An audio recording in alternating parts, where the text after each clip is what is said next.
இன்னைக்கு நாம ஃப்ரை பண்ண போறோம். க்ளீன் பண்ணி வெட்டி வச்சுக்கோங்க.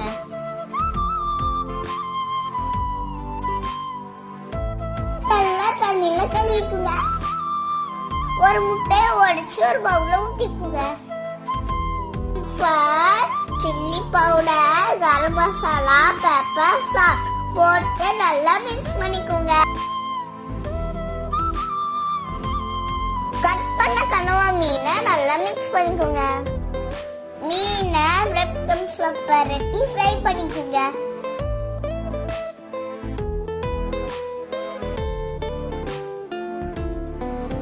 ரெண்டு பக்கமும் நல்லா ஃப்ரை பண்ணி எடுத்துக்கோங்க.